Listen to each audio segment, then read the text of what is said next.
恭喜你完成大老王课堂的学习。这位悲惨生活的这个女士，然后她有一次通过自己的催眠嘛，然后就发现自己的前世居然好像是在琉球还是在日本那边呢。具体是故事是怎么样的，我们来听大老王仔细分解。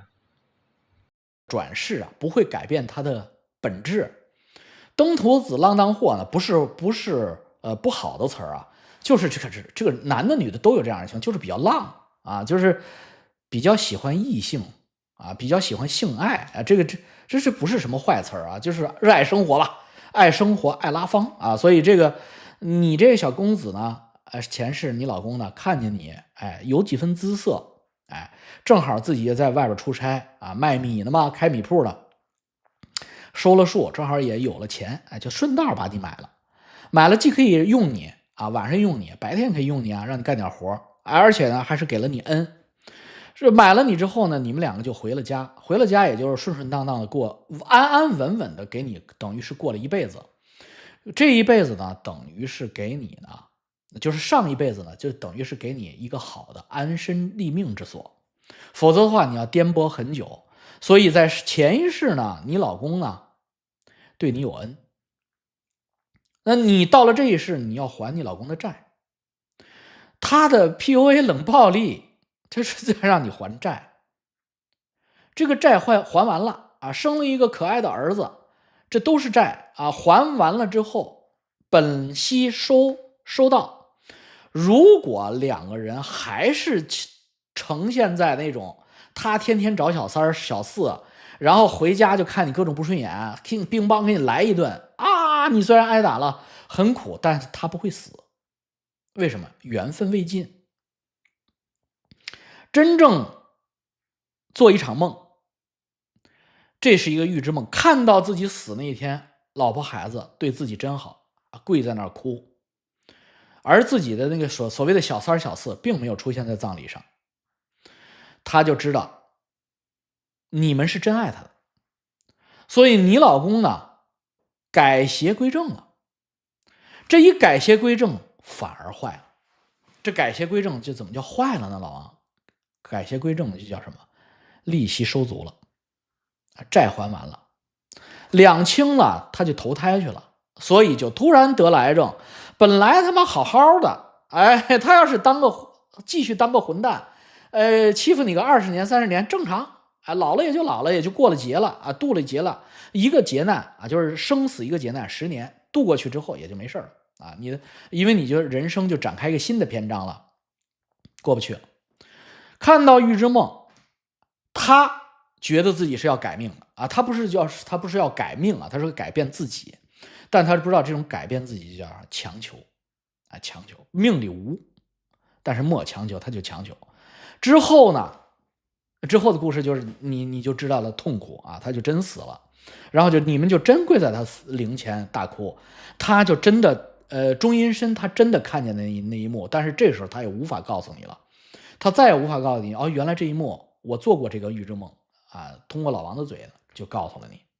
这个就是什么？这个就是当我们遇到这种所谓的家暴也好，当我们遇到这种所谓的这种不平等的男女关系在婚姻中啊，怎么总是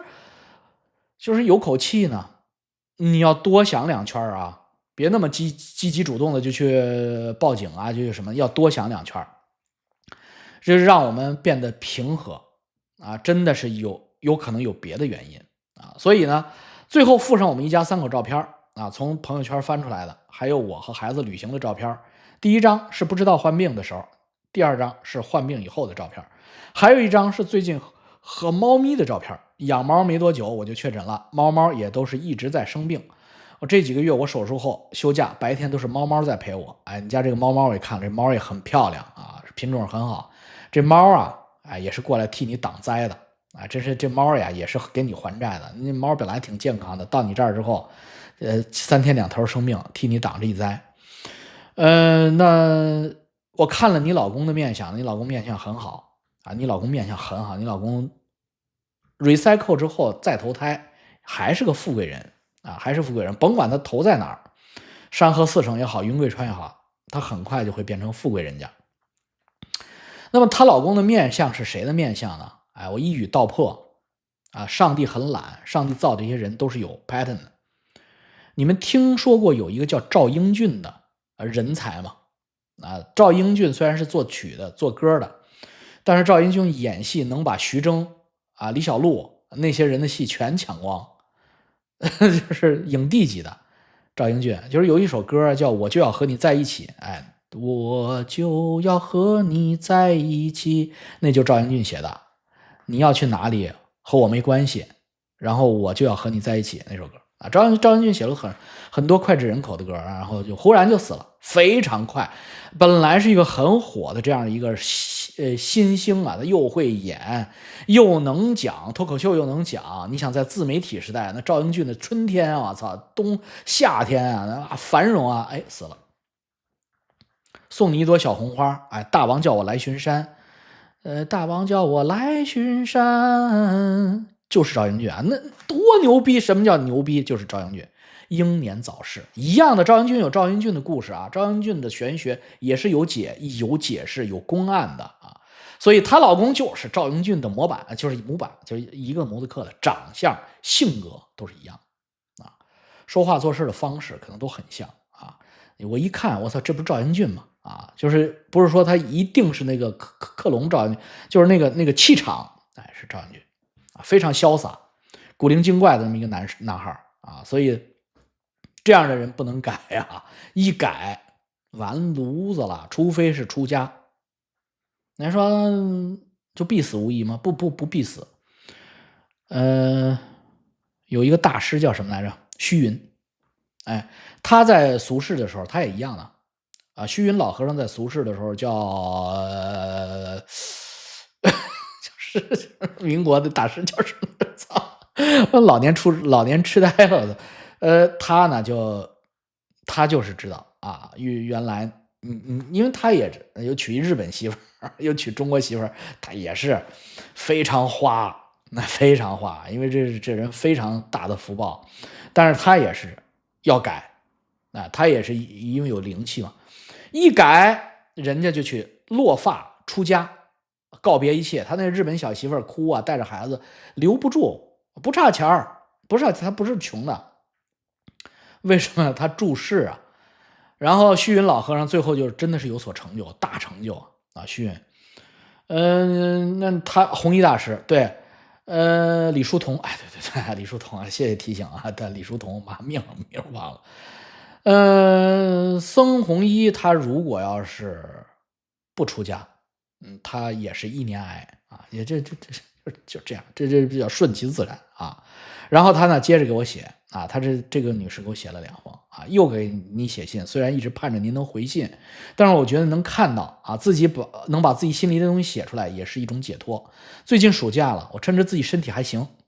身体还没坏，陪着孩子去旅行，还约朋友一起去拜五台山，想先和老王哥谈一下对于癌症的认知我今年刚做了大手术，术前就给家人留下了遗书，不希望过度治疗和抢救那是对的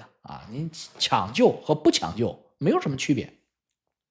自己这些年亲历着我老公从一个骄傲帅气的男人，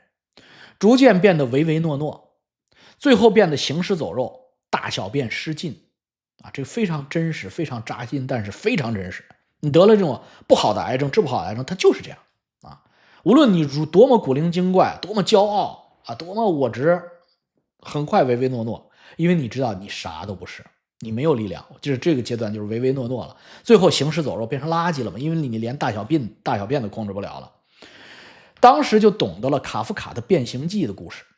那个开始全家的希望，后来变成了拖累，最后变成一堆垃圾被丢了出去。癌症的奇迹太少了，那种缓缓的侵蚀身体，会把一个健康人最后变成一堆垃圾陪着我老公抗癌的几年，我在医院看到太多这个社会另一面。我看到一个大着肚子的年轻女孩由妈妈陪着化疗，她始终不肯放弃她肚子里的孩子怀孕的年轻孕妇得癌症。我还看到好多爸爸妈妈陪着还在上初中的孩子来治疗癌症我看到那个帅气的小男孩，化疗第一天把自己掉了的头发藏起来，也看着肿瘤科的小护士没2年的时间就从活泼可爱变得双目无神。我陪我老公住院，经常晚上下班赶去医院，早上还得去上班，去了单位才能洗把脸，继续高强度的工作。我整个人也变憔悴了很多。我老公去世以后，我打算好好的重新开始人生，好好对自己。去年还做了美容，一直游泳健身，自己变瘦了，没有那么浮肿了。结果没想到年底，就是我老公去世大概1年，自己也确诊了癌症。我确诊后就请假带孩子旅行，我觉得唯一放不下的就是孩子，希望能在自己还像个人样的时候带着孩子一起能给孩子留下妈妈的好印象。再谈谈五台山的事情我一直都喜欢佛教。10几年前我流产后一直生病，自己也走不出来，就当了居士自己也经常念经，主要就是心经和金刚经。我去过很多次五台这次是第4次了。我以前碰到庙就拜，现在我就很多庙不敢进，进去味道和光线不舒服。这次也碰到了，那是比较大的寺庙，南山寺。有一些在2楼窑洞中的小庙，很小，很不舒服，没敢进去就是小庙它里边有东西嘛，它进不去了已经。我还去了梵仙山，去了以后可能也是在网上看多了狐仙庙的描述，自己也觉得这个庙中和其他不一样，感觉确实有东西，但是不会不舒服我也想老王哥给些拜庙拜山的建议。从上面这个介绍来看，我们可以看得出来，如果说你没有站到上帝的视角的话，就是说现在他那个男的对这个女的冷暴力，其实的话他就是一个就是以前的一个就是怎么讲呢？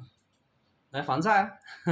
还是什么意思？反正后面等这个男的意识到自己这个是不对的对家里面的人回归了家庭，不在外面去浪了之后，结果的话寿命也就过了1年。所以说有的时候有一些事情你看的是就是叫做福为祸所依，祸为福所骑也是类似于这个道理所以说你在一个事情里面的好的方面，你要看到它坏的地方，你从一个坏的地方要看到它那个好的一面